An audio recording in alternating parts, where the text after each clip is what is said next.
Bueno, amados hermanos, como hemos visto, estamos en esta serie que se llama Las 5 solas de la Reforma en nuestras vidas. Ya vimos sola escritura, ya vimos sola gracia y ahora nos toca que veamos sola fe. Como bien saben, todos aquí tenemos fe en algo. Algunos ponen su fe. Bueno, por ejemplo, estaba yo pensando en el tema de Sofía, ahorita que acaba de nacer la niña. Yo creo que todos hemos tenido conocidos que te dicen, no, que hay que ponerle un hilito rojo, que hay que ponerle una medallita. Hay gente que tiene fe en su dinero, hay gente que pone su fe en ídolos, hay gente que pone su fe en la brujería, también en el tema de astrología, en la naturaleza. Hay gente que cree que si lo puede pensar suficientemente fuerte, al universo va a obrar para que se haga su deseo, ¿no? Entonces, todos aquí tenemos fe. A eso se le llama fe común. También hay gente que dice, yo tengo fe en las cosas que puedo tocar. Yo no sé si les ha tocado ver que hay hermanos o gente que dice, yo tengo confianza en mi dinero, ¿no? Porque aquí lo tengo, o sea, lo estoy tocando.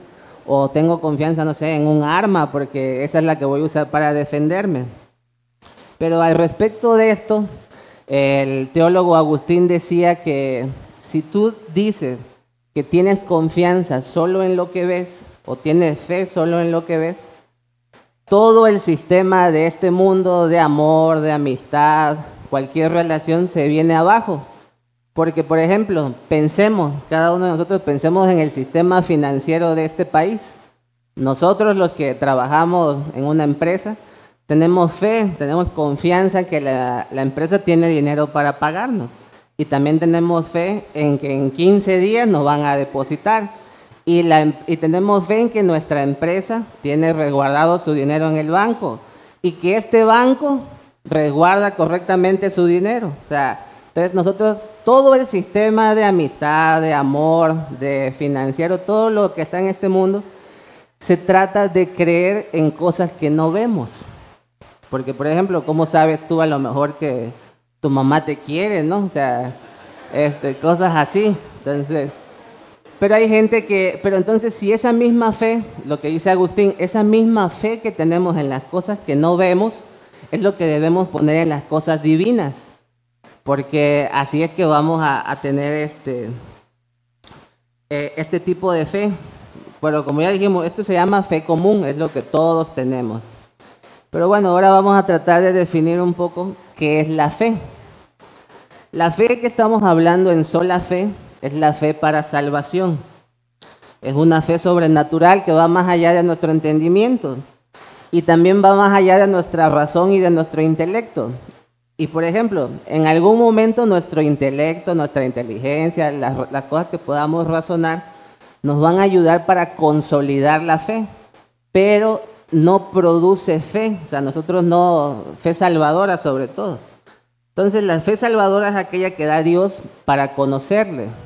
Y en este caso en particular es el sacrificio de Cristo en la cruz, lo único que puede asegurar a nosotros nuestra salvación. Por gracia y sobre todo en su palabra, porque por eso a veces pasa, ¿no? Que nosotros nos desesperamos con amigos o con familiares, porque decimos, oye, que sobre todo que nosotros estamos tratando de convertirlos o de crear fe en ellos. Que pasa que cuando presentamos el evangelio a nuestros amigos, a nuestros familiares, le decimos, oye, ¿cómo puede ser que no puedas creer en esto que es tan obvio, no? O tú dices, tu propia existencia, o sea, que estemos hoy aquí es ya un milagro de Dios, o sea, este mundo es un milagro de Dios. Entonces, dice la Biblia que la creación cuenta su gloria, entonces, ¿cómo el hecho de estar en este mundo no te hace tener fe? O sea, y reconocer sobre todo que hay un Salvador. Pero, como hemos hablado también, y me gustaría que veamos Efesios 2, del 8 al 9, que va a ser nuestro texto base, que ya lo empezó mi hermano Tony la otra semana, pero vamos a continuar, bueno, el miércoles. Que dice, porque por gracia ustedes han sido salvados por medio de la fe, y esto no procede de ustedes, sino que es un don de Dios. no por obras para que nadie se gloríe. Entonces aquí estamos definiendo que es salvados por medio de la fe, que es un regalo de Dios. El apóstol Pablo también en Hebreos 11:1 nos da una definición de qué es la fe. Nada más como aclaración, esta es una definición que usó Pablo en este contexto para definir la fe, pero la fe abarca muchas más cosas y la Biblia la va definiendo en otras partes de distintas maneras. Pero nos dice, ahora bien, la fe es la certeza de lo que se espera, la convicción de lo que no se ve. Cuando hablamos aquí de certeza, hermanos, tenemos que entender algo, que la Biblia nunca nos dice que la fe en Cristo es un salto a ciegas. O sea, no es cierra los ojos y tírate al precipicio, no, nunca es eso. O sea, la fe en Cristo es una fe informada, una fe que se basa y se sustenta en la palabra de Dios, porque el conocimiento de su obra es lo que está contenido en su palabra. Y también cuando habla de la convicción de lo que no se ve, o cuando habla de lo que se espera, sabemos que lo que esperamos no es lo que tenemos ahorita. O sea, sabemos que, por así decirlo, hay cosas que se nos han ocultado, hay cosas que estamos esperando y no las vemos. Y sobre todo también hay cosas que se están retrasando para que en su plenitud se vean cuando venga Cristo, cuando estemos con Cristo, que están todas contenidas en la Biblia. Pero Romanos 8:24 lo define mejor, que dice, porque en esperanza, porque en fe hemos sido salvados. Pero la esperanza que no se ve no es esperanza, o sea, la fe que se ve no es fe. Pues, ¿por qué hemos de esperar lo que uno ve? O sea, ¿por qué hemos de creer en lo que uno ve? Juan Calvino, al respecto del versículo de Hebreos, añade que el Espíritu Santo de Dios, nos revela algunas cosas ocultas, cuyo conocimiento no llega a nuestros sentidos. Porque cuando nosotros leemos la palabra, gracias hermanito, cuando nosotros leemos la palabra, hay cosas que son promesas que van a venir, pero que en este momento no están llegando a nuestros sentidos. ¿Y por qué decimos eso? Porque de este lado de la eternidad no todo es miel sobre hojuelas. Podemos descansar en las promesas de Dios, como nos ha revelado Dios en su palabra, como es la vida eterna, la resurrección de los muertos, la justificación por fe y no por obras. Aún con todos nuestros pecados, sabiendo que en este mundo también tendremos aflicciones, a pesar de los dolores de espalda, de cuerpo, de rodillas, de todo lo que pasamos, y sabiendo que en este mundo no lo vamos a pasar tan bien, es por eso que dice Calvino que no todo lo que se nos ha revelado llega a nuestros sentidos, porque aún en este lado de la eternidad todavía no hemos alcanzado todas las promesas que nos está reveladas en la Biblia. Entonces, pero aún así de todo esto que estamos teniendo, podemos tener la confianza en que Cristo ha vencido al mundo. Podemos tener contentamiento, podemos tener paciencia, esperando las cosas que han de venir. Sabiendo que nuestro gozo, hermanos, no está en este mundo, no está en acumular riquezas en este mundo. Nuestro gozo está cuando estemos con el Señor, ya sea que Él venga o que nosotros nos vayamos, pero todos anhelamos lo mismo. Entonces, ¿qué haríamos si no tuviéramos esta fe? Que gracias a Dios nos la ha dado como un regalo. Por eso en Efesios 6:16 se habla de la fe como el escudo, porque dice, porque con él la podrán apagar todos los dardos encendidos del enemigo. Y esto es porque nuestra fe, hermanos, puede ser atacada, ya sea por el enemigo, por nuestra propia mente, por este cuerpo pecaminoso que tenemos. Entonces ya más o menos tenemos una idea de qué es la fe. Pero ¿en quién debo de poner mi fe para salvación? Como bien nos explicó nuestro hermano Tony el miércoles, todos tenemos aquí una naturaleza caída, o sea, nadie es inocente delante de Dios. Ninguno de nosotros nos merecemos nada, o sea, estamos muertos en delitos y pecados. La capacidad de creer en Cristo y de aceptar su sacrificio como suficiente para la salvación no es algo que nosotros podamos generar por nosotros mismos, sino que es concedido por Dios, como dice el versículo, es un don de Dios.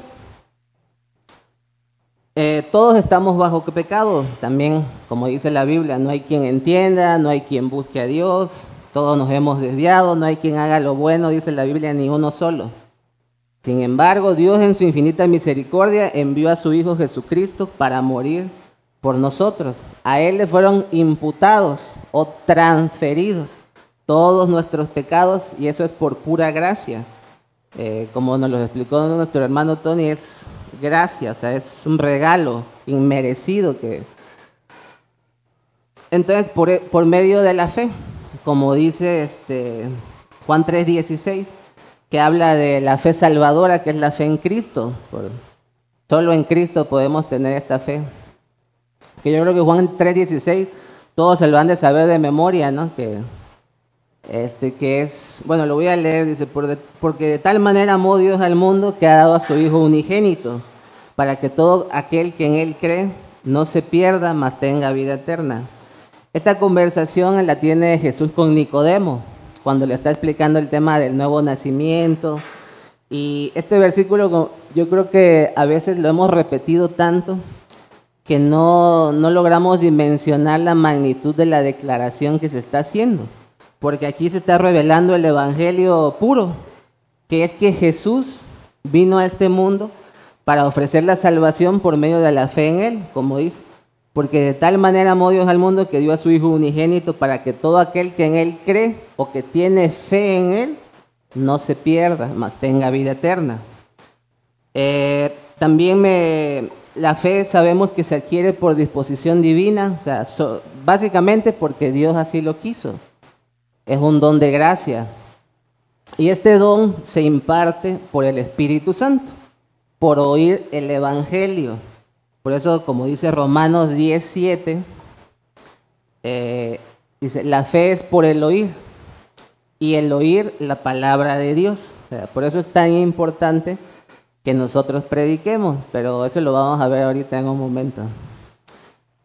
Como también hemos visto, hermanos, antes de la Reforma, la Iglesia Católica enseñaba que la fe era obtenida mediante una combinación. Sí, tu fe, más obras, más los sacramentos, más cualquier cosa que la máxima autoridad de la Iglesia dijera. O sea, y así iban haciendo, ¿no?, su escalerita hasta el cielo. Entonces, básicamente, tú tenías que ver en tu salvación. Tú podías obtener tu salvación con tu esfuerzo. Pero si tenemos que hacer algo para obtener un regalo, pues ya no es un regalo, ¿no? Entonces, ahí es donde entra el fruto de la fe, que es el único medio por el cual podemos tener salvación, la fe en Cristo. Y en resumidas cuentas, digamos, nosotros no nos podemos salvar a nosotros mismos, por más que nos cueste admitirlo. Como dice, creo que Sujel Michelén, si mi salvación dependiera de mí, seguro que la pierdo, ¿no? O sea, porque así somos nosotros. En este cuerpo, lamentablemente, seguimos atados a la corrupción, al pecado, a seguir fallando. Entonces, la sola fe, que es de lo que estamos hablando a fin de cuentas, es la respuesta de los reformadores a este tipo de enseñanza de la Iglesia Católica, que decía que tú te podías ganar tu salvación mediante tus obras, mediante los sacramentos y un montón de cosas, ¿no? Entonces la sola fe cambia la perspectiva entre el creyente y Dios. En lugar de nosotros intentar ganar nuestra salvación con nuestros esfuerzos, los reformadores nos enseñaron que la fe en Cristo es suficiente. La fe en Cristo es lo único que necesitamos. Y sobre todo que las buenas obras, porque ese es el problema, ¿no? Los extremos, ¿no? Porque habrá alguien que diga, bueno, por eso ya nos los enseñó nuestro hermano David también, que dice, bueno, si Cristo me salvó, ya no tengo que hacer nada. No, sino las buenas obras son la respuesta agradecida de nuestro corazón a la gracia recibida. No un requisito para obtener la salvación, esa es la diferencia. Y también, como vimos en Efesios 8, Pablo añade que no es por obras, para que nadie se gloríe. O sea, por si no nos ha quedado claro, pues que no es por obras, Pablo también lo añade. Cada uno de nosotros sabe, hermanos, de dónde Dios nos ha sacado. También cada quien sabe lo mucho o lo poco que hemos resistido creer en Él. Y como ya vimos, todos tenemos fe en algo. Sin embargo, la única fe que nos puede salvar es la fe en Cristo Jesús. Y nuestras obras son un agradecimiento por esa misma salvación. Sobre todo no esperando que nuestras obras nos vayan a salvar, más bien hacemos buenas obras porque Dios ya nos salvó. Esa es la diferencia. Y ahora vamos a entrar al siguiente punto, que es, si ya Dios nos salvó, si ya sabemos qué es la fe, ya siendo salvo, ¿qué necesito para que mi fe crezca? La Confesión de Fe Bautista de Londres de 1689, que es un documento histórico que como Iglesia Reformada lo hemos adoptado como nuestra confesión de fe, en el capítulo 14 menciona algunos medios de gracia para lograr crecer nuestra fe.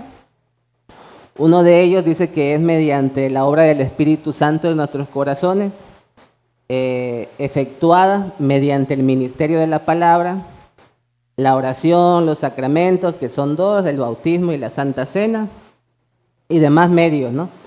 Pero es lo que nos puede ayudar a crecer y aumentar nuestra fe. Y sobre esto es lo que quiero que profundicemos hoy, sobre estas tres cosas: la obra del Espíritu Santo en nuestros corazones, el ministerio de la predicación de la palabra y la oración, para que fortalezcamos y crezcamos nuestra fe. Yo creo que también todos aquí conocemos el versículo donde Jesús da la promesa del Consolador, ¿no? Que dice, les conviene que me vaya para que venga el Consolador, el Espíritu Santo, que los va a convencer de pecado y de juicio, ¿sí? Tomará de lo mío y nos lo hará saber. Nosotros nos inclinamos a hacer lo malo, me gusta repetirlo porque a veces como que se nos olvida, ¿no? Pero como hemos visto, la fe salvadora y la obra del Espíritu van juntos, la obra del Espíritu Santo. Al ser sellados con el Espíritu es que logramos reconocer nuestros pecados y podemos movernos al arrepentimiento genuino. Porque ese arrepentimiento genuino es el que nos va a mover a amar a nuestro prójimo, porque como está en Efesios, no tenemos nosotros nada de qué jactarnos. O sea, el Señor nos salvó por gracia, por medio de la fe, porque Él así lo quiso, pero no es algo de lo que nosotros nos debamos de enorgullecer. Y tampoco nos debemos de enorgullecer de lo mucho o poco que podamos aprender de la palabra de Dios, porque a fin de cuentas es su palabra, o sea, es su palabra y Él ayuda y desarrolla que podamos seguir aprendiendo mediante el Espíritu Santo, pero es en la comunión que tengamos con Él. Y al respecto del arrepentimiento genuino, estaba viendo hace poco un podcast de una muchacha que entrevista delincuentes confesos de casos muy famosos. Entonces estaba hablando con un delincuente que había intentado matar a un periodista aquí en México, y le dice, ¿te arrepientes de algo? Y se empieza a reír y le dice, no me arrepiento de nada, me arrepiento de que no lo maté. O sea, entonces, y también yo creo que todos aquí, muchos hombres no me dejarán mentir, a veces nos gustan las canciones como la de A Mi Manera o la del Rey, o sea, que son jactancias a decir, o sea, yo vivo como yo quiero, yo hago lo que yo quiero, o sea, y eso precisamente es un arrepentimiento falso, porque no te trae convicción de pecado. Y muchas veces la queja hacia nosotros los creyentes, los que nos creemos salvos, dicen, ¿por qué sigues pecando? Dice el otro lado, ¿no? O sea, ¿por qué sigues pecando si ya se supone que eres cristiano, ¿no? Y lo que tenemos que entender, hermanos, es que la obra del Espíritu Santo no termina cuando no somos salvados. La obra, el Espíritu continúa instruyéndonos, moldeándonos, transformándonos. Después de la salvación, nos va convenciendo que hemos desobedecido a nuestro Padre.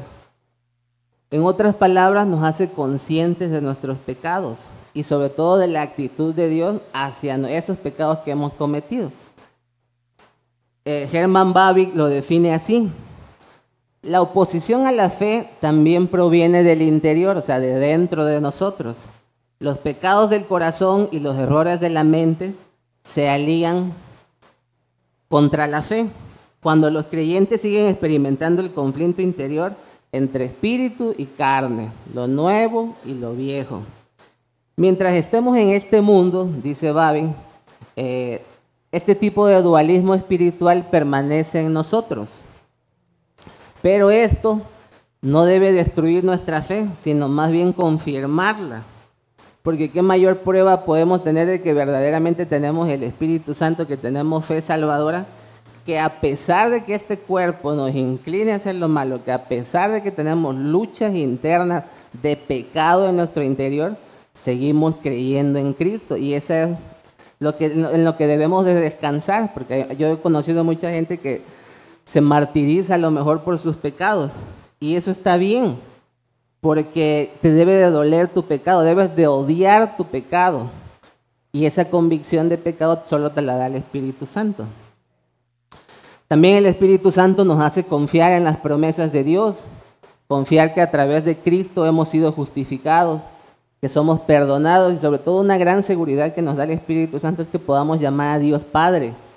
Eso no cualquiera. Y esa seguridad interior solo se afianza en el Espíritu Santo. Antes de cualquier bendición externa, o sea, porque como creyentes nos puede dar Dios alguna bendición, pero está nuestra confianza interna, eso es lo que debemos tener en la obra del Espíritu Santo en nosotros y en el sacrificio de Cristo en la cruz. Esa debe ser nuestra felicidad, hermanos, poder llamar a Dios hijos. Poder llamar a Dios Padre. ¿Sí? Y también no quiere decir, o sea, no nos vayamos tampoco a los extremos, porque ese es el gran problema de los extremos.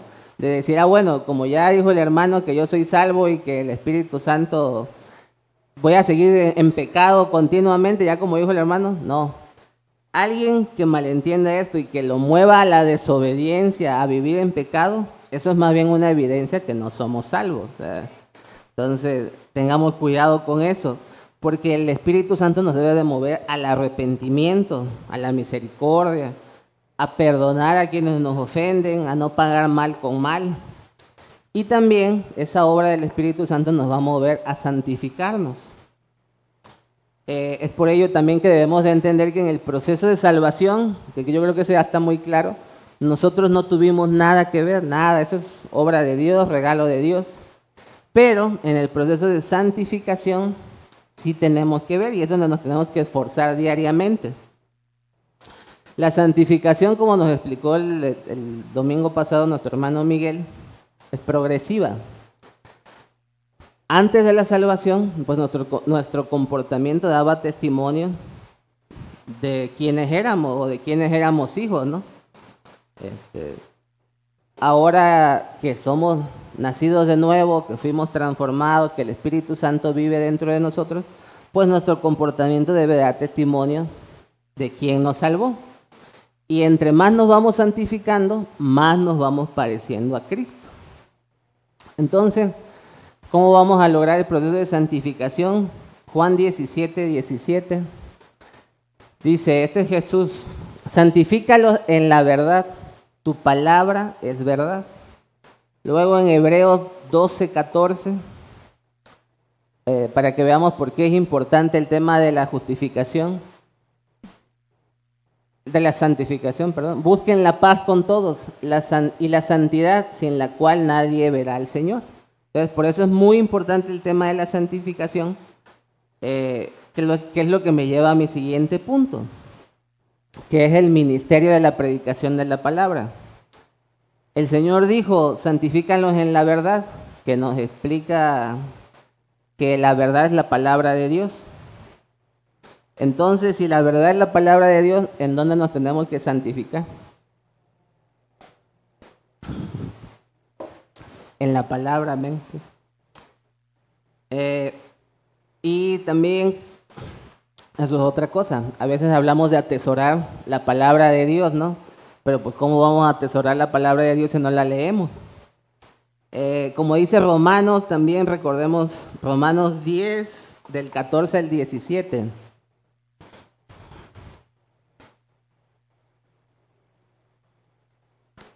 Romanos 10, del 14 al 17 dice: pero ¿cómo pueden ellos invocarlo para que les salve si no creen en Él? ¿Y cómo pueden creer en Él si nunca han oído de Él? ¿Y cómo pueden oír de Él a menos que alguien se lo diga? ¿Y cómo irá alguien a contarle sin ser enviado?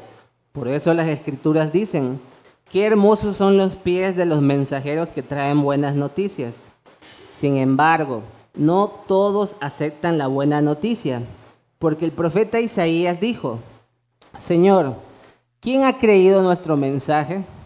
Así que la fe viene por oír, es decir, por oír la buena noticia acerca de Cristo.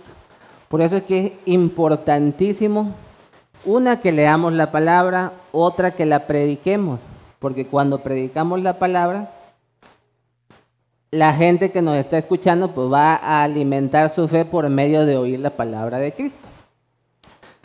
Como ya dije, pues ¿qué se necesita para predicar? Mínimo leer la Biblia, ¿no? O sea, mínimo. Entonces, estudiarla, tener comunión diaria y sincera con Dios. Aquí es donde este ministerio recobra importancia, porque como dice el versículo, pues ¿cómo van a creer en Él si no lo conocen? ¿Cómo van a conocerlo si nosotros no vamos a predicarles? El versículo dice, porque no han enviado a alguien, pero nosotros ya fuimos enviados. Recordemos la gran comisión en Mateo 28, 18 al 20, por favor. Mateo 28, 18. Dice: vayan pues y hagan discípulos de todas las naciones, bautizándolos en el nombre del Padre, del Hijo y del Espíritu Santo, enseñándoles a guardar todo lo que les he mandado. Y recuerden, yo estoy con ustedes todos los días hasta el fin del mundo. Dije el pastor Jorge, todos los días es todos los días, ¿no? O sea, entonces es por eso, hermanos, que tenemos que esforzarnos en estudiar la palabra, en consecuencia, predicar la palabra. Yo creo que también por eso el Señor nos está haciendo este llamado a tiempo, porque en Cristo hay restauración, hay perdón, aún estamos a tiempo, gracias a Dios, de poder salir y predicar y de preocuparnos por los que están afuera, de seguirnos preparando en las clases de teología, en los CELA, en los eventos de misericordia, en la escuelita de niños, en las clases de hombres, de mujeres, en la oración. Hay bastantes medios, gracias a Dios, en esta iglesia que el Señor ha permitido para que podamos aprender más de la palabra, y esperemos también que pronto podamos salir a predicar la palabra.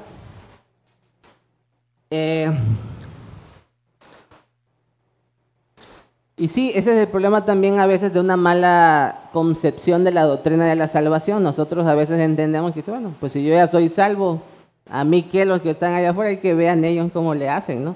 Más bien, al nosotros haber sido salvados, como ya vimos, por gracia, por don, por regalo de Dios, nos debe de mover más a salir, a evangelizar, a preocuparnos por esas personas que están afuera, y no siempre afuera, a veces familiares de nosotros, amigos, hermanos, mamá, en mi caso. Entonces, es lo que debemos hacer, hermanos, compartir las buenas nuevas, porque recordemos que la palabra, que la fe viene por el oír la palabra de Dios. Y el llamado también a todos nosotros es que tengamos una relación diaria y continua con Dios mediante la lectura. En casa cada quien lo puede hacer de vez en cuando. La idea es que fuera diario y que fuera, como dice la palabra, de día y de noche, deleitarnos en ella, ¿no? Pero poco a poco, y que el Señor nos vaya ayudando también. Recordemos también que el Espíritu Santo que vive dentro de nosotros nos capacita y nos seguirá capacitando para esta obra. Y que gracias a Dios también aquí en la iglesia el Señor ha dado dones y talentos que ha permitido también para que podamos seguir creciendo. Y recordemos otra gran promesa del Señor, que el mismo Espíritu que levantó a Cristo de los muertos es el mismo Espíritu que está dentro de nosotros. Y eso nos debe de estar moviendo a fortalecer nuestra relación con Él, a estar leyendo y orando constantemente al Señor. Y esto me lleva a mi tercer punto, que es la oración. La oración, hay una frase que me gustó mucho que dice que alguien que no sea cristiano puede orar, pero que no se puede ser cristiano y no orar. Entonces, a veces pasa que siendo cristianos oramos poco. Y en Tesalonicenses 5:17, primera Tesalonicenses 5:17, ¿qué dice? Oren sin cesar. En Filipenses 4:6, por nada estén afanosos, antes bien en todo mediante oración y súplica con acción de gracias sean dadas a conocer sus peticiones delante de Dios. Entonces, ¿cómo vamos a dar a conocer nuestras peticiones? En oración. El mismo Jesús oró con regularidad y también nos enseñó a hacerlo, como hemos visto en Mateo cuando nos enseña el Padre Nuestro, también en Lucas que menciona que Él se apartaba y oraba. Entonces, hermanos, como vemos, para los cristianos, para los que creemos en Dios, no es opcional el orar, o sea, es un mandato, ya está en la Biblia. Muchas veces, en muchas partes de la Escritura más bien, se nos pide orar, se nos pide clamar, se nos pide presentar nuestras peticiones ante Dios. Eso también es una evidencia de que hemos sido salvados y que el Espíritu Santo mora dentro de nosotros, que querramos orar, ¿sabes? Y a veces platicábamos aquí que nosotros que a veces oramos, decimos, hoy no tengo ganas de orar, hoy no quiero orar. Y lo que nos decía el pastor Jorge es, cuando no tienes ganas de orar, es cuando más debes de orar, porque quiere decir que ya tu carne le está ganando pues al Espíritu. R.C. Sproul, fíjense, este está interesante porque R.C. Sproul en su libro menciona a Pedro como ejemplo. Dice que el descuido en la oración causa un estancamiento en la vida cristiana. Y consideremos el ejemplo de Pedro. Yo creo que también esa historia la conocemos, que fue cuando Jesús va al Monte de los Olivos y que Jesús le dice a sus discípulos, oren para que no entren en tentación. Sin embargo, los discípulos se quedan dormidos. A continuación, dice, Pedro intenta hacerle frente al ejército romano con una espada. O sea, es cuando le corta la oreja al romano. Y luego Pedro, dice, niega a Jesús 3 veces. Independientemente de que eso ya había sido decretado por el Señor, pero aquí R.C. Sproul lo compara con la falta de oración, o sea, que le ganó su carne, pues. Y agrega algo muy interesante, hermanos, que dice que Pedro no oró y como consecuencia de ello cayó en tentación. Lo que es cierto sobre Pedro es cierto sobre todos nosotros.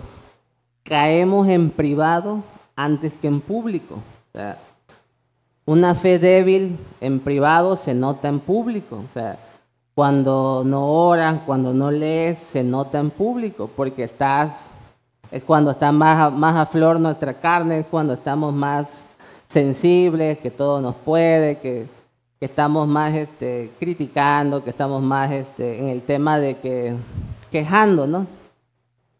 Entonces, ese es el llamado también, que podamos seguir orando. La oración es el medio por el cual nos comunicamos con Dios y eso nos ayuda a fortalecer nuestra relación con Él. En Salmo 145, 18 dice, Salmo 145, 18.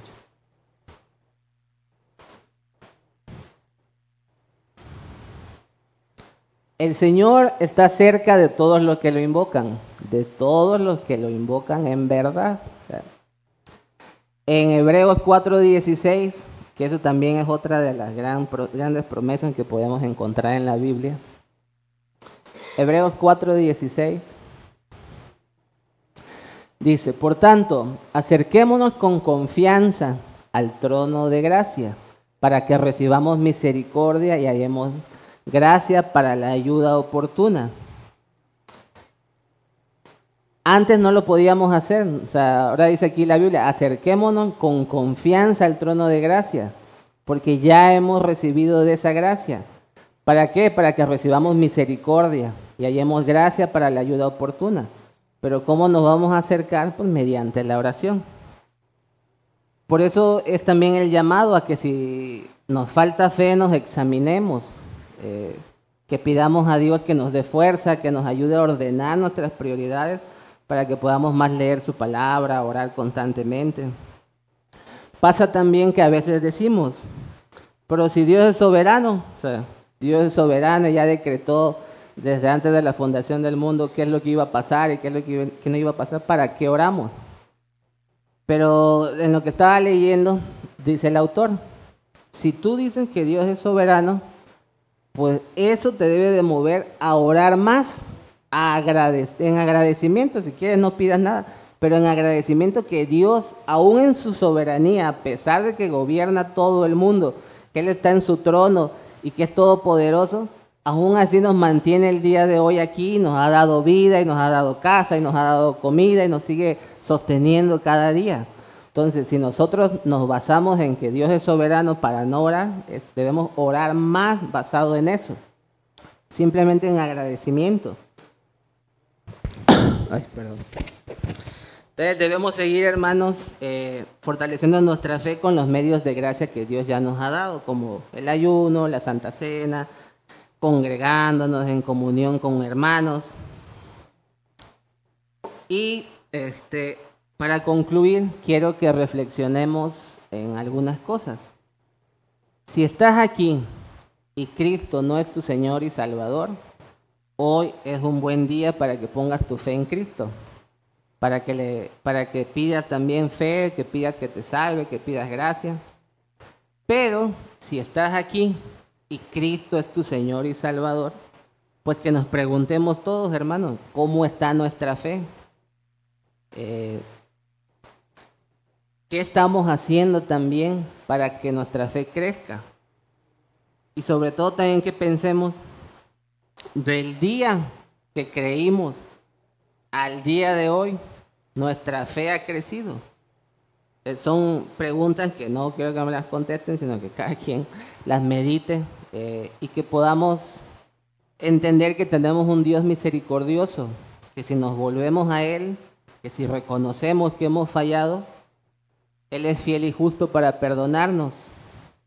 Valoremos, hermanos, lo que tenemos, valoremos la iglesia local, a nuestro pastor, a quienes nos han enseñado la palabra, a quienes nos han predicado la palabra, porque a veces se nos olvida la gente que nos ha predicado y insistieron mucho, yo creo, para que nos pudiéramos convertir. Gloria a Dios si ustedes creyeron rápidamente. Pero cuando tengamos también un problema, agradezcamos por la gente que nos lleva a Cristo en su palabra y continuemos esforzándonos, hermanos, en compartir el Evangelio.